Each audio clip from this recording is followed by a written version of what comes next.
महात्मा ज्योतिबा फुले को 19वीं सदी का प्रमुख समाज सेवक माना जाता है। उन्होंने भारतीय समाज में फैली अनेक कुरीतियों को दूर करने के लिए सतत संघर्ष किया। नारी शिक्षा, विधवा विवाह और किसान के हितों में ज्योतिबा फुले ने उल्लेखनीय कार्य किए हैं। आज की इस वीडियो में हम जानेंगे स्त्री शिक्षण के जनक महात्मा ज्योतिबा फुले जी के बारे में। महात्मा ज्योतिबा फुले का जन्म 11 अप्रैल 1827 को महाराष्ट्र के कटगुन गांव में हुआ था। उनके पिता का नाम गोविंदराव और माता का नाम चिमनाबाई था। उनका परिवार बेहद ही गरीब था और जीवन यापन के लिए बाग बगीचों में माली का काम करता था। ज्योतिबा फुले जब मात्र 1 वर्ष के थे तभी उनकी माता का निधन हो गया था। ज्योतिबा फुले की परवरिश शगुनाबाई नामक एक दाई ने की थी। शगुनाबाई ने ही उन्हें माँ की ममता और दुलार दिया। 7 वर्ष की आयु में ज्योतिबा फुले को गांव के स्कूल में पढ़ने भेजा गया। ज्योतिबा फुले ने कुछ समय पहले तक मराठी में अध्ययन किया।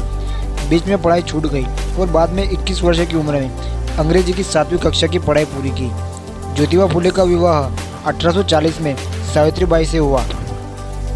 ज्योतिबा फुले एक कर्मठ और समाज सेवी की भावना रखने वाले व्यक्ति थे। ज्योतिबा फुले का मूल उद्देश्य महिलाओं को शिक्षा का अधिकार प्रदान कराना, बाल विवाह का विरोध, विधवा विवाह का समर्थन करना रहा है। ज्योतिबा फुले समाज की कुप्रथा, अंधश्रद्धा के जाल से फंसे समाज को मुक्त कराना चाहते थे। अपना संपूर्ण जीवन उन्होंने महिलाओं को शिक्षा प्रदान कराने में और महिलाओं को उनके अधिकारों के प्रति जागरूक करने में व्यतीत किया। महात्मा ज्योतिबा फुले ने विधवाओं और महिलाओं के कल्याण के लिए बहुत काम किए। इसके साथ ही किसानों की हालत सुधारने और उनके कल्याण के लिए भी काफ़ी प्रयास किए। महिलाओं की दशा सुधारने और उनकी शिक्षा के लिए महात्मा ज्योतिबा फुले ने 1848 में एक स्कूल खोला जो भारत का प्रथम महिला विद्यालय था। लड़कियों को पढ़ाने के लिए अध्यापिका नहीं मिली तो उन्होंने कुछ दिन स्वयं यह काम करके अपनी पत्नी सावित्रीबाई फुले को इस योग्य बना दिया। कुछ लोगों ने आरंभ से ही उनके काम में बाधा डालने की चेष्टा की, किंतु जब ज्योतिबा फुले आगे बढ़ते ही गए तो उनके पिता पर दबाव डालकर पति पत्नी को घर से निकलवा दिया। इससे कुछ समय के लिए उनका काम रुका जरूर, लेकिन जल्द ही उन्होंने एक के बाद एक महिलाओं के लिए 3 स्कूल खोल दिए। महात्मा ज्योतिबा फुले के इस सामाजिक आंदोलन ने महाराष्ट्र को नई दिशा दी।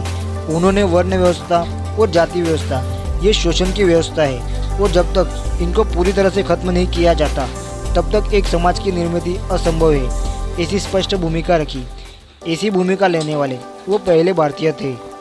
1851 में महात्मा ज्योतिबा फुले ने एक बड़ा और बेहतर स्कूल शुरू किया जो बहुत प्रसिद्ध हुआ। यहाँ जाति, धर्म तथा पंथ के आधार पर कोई भेदभाव नहीं था और उसके दरवाजे सभी के लिए खुले थे। ज्योतिबा फुले मैट्रिक पास थे और उनके घर वाले चाहते थे कि वो अच्छे वेतन पर सरकारी कर्मचारी बन जाए, लेकिन ज्योतिबा फुले ने अपना सारा जीवन अछूतों की सेवा में बिताने का निश्चय किया था। उन दिनों में महिलाओं की स्थिति बहुत ही खराब थी क्योंकि घर के कामों तक ही उनका दायरा था। बचपन में शादी हो जाने के कारण महिलाओं के पढ़ने लिखने का तो सवाल ही पैदा नहीं होता। दुर्भाग्य से अगर कोई बचपन में ही विधवा हो जाती थी तो उसके साथ बड़ा अन्याय होता था। तब उन्होंने सोचा कि यदि भावी पीढ़ी का निर्माण करने वाली महिला ही अंधकार में डूबी रहेगी तो देश का क्या होगा, और उन्होंने महिलाओं के पढ़ने पर जोर दिया था। महात्मा ज्योतिबा फुले यह जानते थे कि देश व समाज की वास्तविक उन्नति तब तक नहीं हो सकती जब तक देश का बच्चा बच्चा जाति पाति के बंधनों से मुक्त नहीं हो जाता। साथ ही देश की नारियां समाज के प्रत्येक क्षेत्र में समान अधिकार नहीं पा लेती।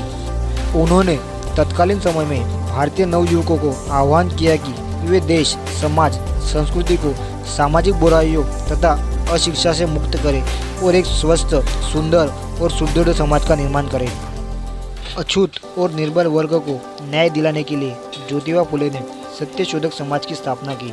उनकी समाज सेवा देखकर 1888 में मुंबई की एक विशाल सभा में उन्हें महात्मा की उपाधि दी गई। ज्योतिबा फुले ने ब्राह्मण पुरोहित के बिना ही विवाह संस्कार आरंभ कराया और इसे मुंबई हाईकोर्ट से भी मान्यता मिली।